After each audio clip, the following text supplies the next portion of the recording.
बुलढाणा येथील नाफेड अंतर्गत सुरू करण्यात आलेल्या मका खरेदी केंद्रावर साईट बंद झाल्याने शेतकरी पुन्हा अडचणीत आला आहे।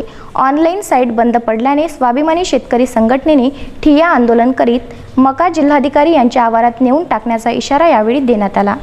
नाफेड अंतर्गत सुरू करण्यात आलेल्या मका खरेदी केंद्रावर साईट बंद झाल्याने शेतकरी पुन्हा अडचणीत आला आहे। विशेष म्हणजे मका खरेदीसाठी 31 जुलै शेवटची तारीख दिली असताना देखील 30 जुलैच्या दुपारीच नाफेड खरेदी विक्री केंद्राची ऑनलाईन साईट बंद पडली। तर शिवसेनेने खरेदी विक्री केंद्रावर धडक दिली होती। अधिकाऱ्यांना धारेवर धरून शेतकऱ्यांचा संपूर्ण मका खरेदी केला जाईल असे आमदार संजय गायकवाड यांनी शेतकऱ्यांना आश्वस्त केले होते।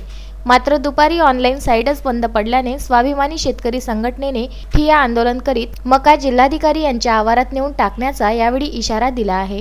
लॉकडाऊनच्या काळात अनेक शासकीय निर्बंध असताना शेतकरी अवकाळी पाऊस, दुबार पेरणी, बोगस बियाणे यासारख्या अस्मानी व सुलतानी संकटांना तोंड देत शेतात राबले, कष्टाने पीक घेतले। मका उत्पादक शेतकऱ्यांनी मक्याचे उत्पादन घेतले। शासन मका केव्हा खरेदी करणार यासाठी तात्काळत राहिला। अखेर मका खरेदी विक्री केंद्र कार्यान्वित झाले। मुख्यमंत्र्यांनी 85,000 क्विंटल मका 31 जुलैच्या आत खरेदी करण्याची परवानगी दिली होती।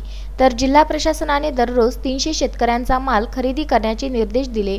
त्यामुळे शेतकऱ्यांच्या आशा पल्लवित झाल्या। दरम्यान नोंदणी करण्यात आल्यावर आपल्याला खरेदी विक्री संस्थेकडून मेसेज येईल आणि आपण मका विकून आपल्या गरजा भागवू, कर्ज फेडू या आशेवर बसलेल्या शेतकऱ्याला मेसेज आला। त्यांनी मक्याचा माल तालुका खरेदी विक्री संस्थेसमोर भाड्याच्या गाडीत आणला आणि नंबर लागण्याच्या प्रतीक्षेत तात्काळत राहावे लागले। आजही 100 ते 150 गाड्या उभ्या होत्या। त्यांचा नंबर येईपर्यंत नाफेड खरेदी केंद्राची साईट बंद झाल्याने शेतकरी पुन्हा हवालदिल झाला आहे। दरम्यान साईट बंद झाल्यावर सहाय्यक निबंधक अविनाश सांगळे, सहकार अधिकारी अनिल खंडारे यांनी घटनास्थळी पोहोचून परिस्थितीचा आढावा घेतला।